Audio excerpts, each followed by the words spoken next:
Hey everybody, Andrew here with the WickedFile team. Now in the last video I uploaded, I briefly talked about vendor statements and this screenshot view, you can call it, of just kind of what's going on with my statements right at the moment. As also I talked about verifying vendors, what to do with unverified vendors, even ignoring vendors as well.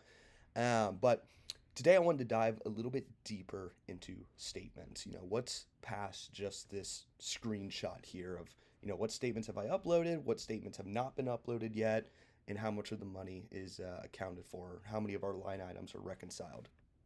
So that will all live in the AP Hub, which is our exciting new update that we have released. So if I wanted to, I'll just click on AP Hub and I could pull it all up. I have it already pulled up right here.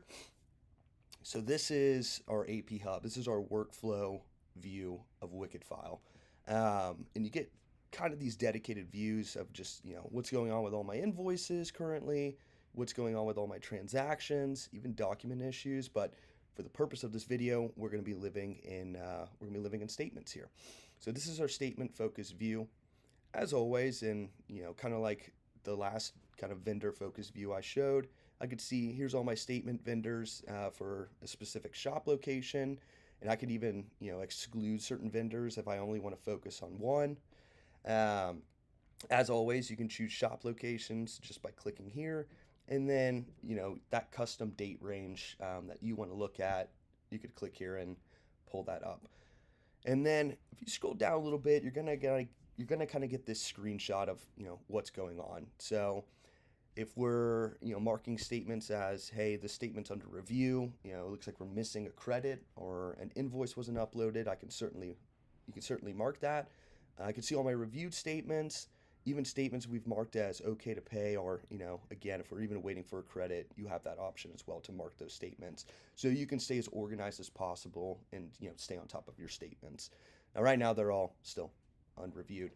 If you scroll down some more, you even have some filter options where, I could see, I want to see statements where you have credits from vendors being applied, or, whatnot, a bunch of options here. But if I actually scroll down a little bit more, I can see these are actually all my statements. And we kind of give you like again, a screenshot of what's going on. I can see, the vendor, the statements from, the shop location, the date, of the statement, the total of the statement, how much was invoiced, how much was credited, and whether the statement is verified or unverified, which I'll talk a little bit more about this in a second here. But the important thing I want to focus on is this caution symbol that's coming up. And this is the system basically saying, hey, the statement's uploaded, almost everything looks accounted for except for $360. And if you put your mouse cursor over this, you can actually see, it's 2 out of 47 line items. So that means there's 2 line items on here that I need to focus on. 45 of them were taken care of, just by uploading stuff.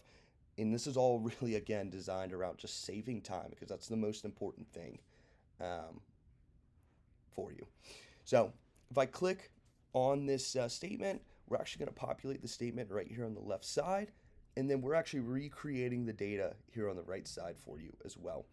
Now I can see the statement's already been verified. Again, I'll talk about that in a second. All the kind of the basic information about this statement.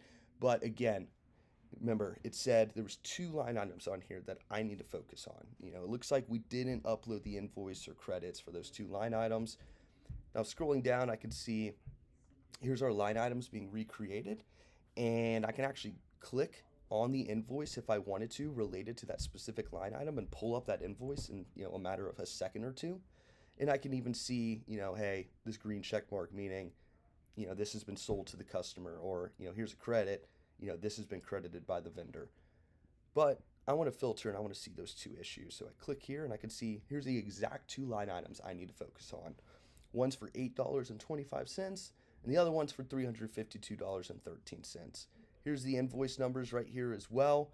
I know the vendor to call. I know the exact invoice number.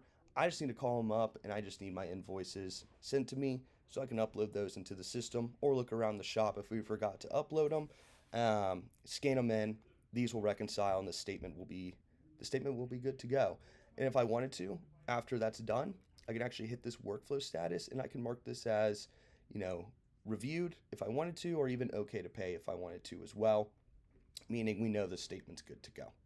But again, 45 of these line items was actually done for us just by scanning stuff in. It's all digitally stored here. It's all searchable as well.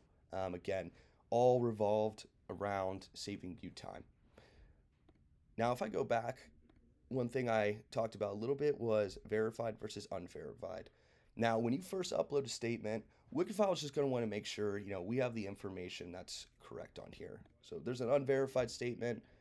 I'm going to click on this. Again, it's going to actually show us the statement itself right here. Very small statement, only 2 line items on there, a credit in in an invoice. But this is our verification process for a statement. So first off, it's going to ask us, is this a single page or multi-page? This is a single page statement, so I'll just hit yes, hit the next button, and I'm just going to go down and verify this information, the correct vendor, the location, the date, you know, if there's a balance that's being forwarded, and also the statement total. And again, it's actually calculating all of this for you. I'd go through it, hit next, and essentially just, you know, verify that statement. And what that's going to do is, now that the statement's been verified, you know, we have the basic information around the statement. Now WickedFile, our AI, is actually going to go through all the line items on there for you and make sure, you know, do we have all the invoices? Do we have all the credits? Does this statement look good? You know, is everything accounted for on there? And I've heard from tons of bookkeepers, tons of shop owners where this is a extremely time-consuming process. It could take 30 minutes, an hour, well past an hour to do this. Our AI is doing all of this for you. It's only going to take a few seconds of me just answering these questions for it to go through and, you know, again, go through all of these line items for us. So this is a more of a deeper dive into our statements. This is our statement view here, where I can see all the information, see everything going on with our statements in WickedFile. And again, if you always have any questions or need any help, this blue question mark down here, just click on it and you can get in touch with us. We have a great knowledge base. We have YouTube videos. We have webinars going on as well. You can always contact support. We're here to help.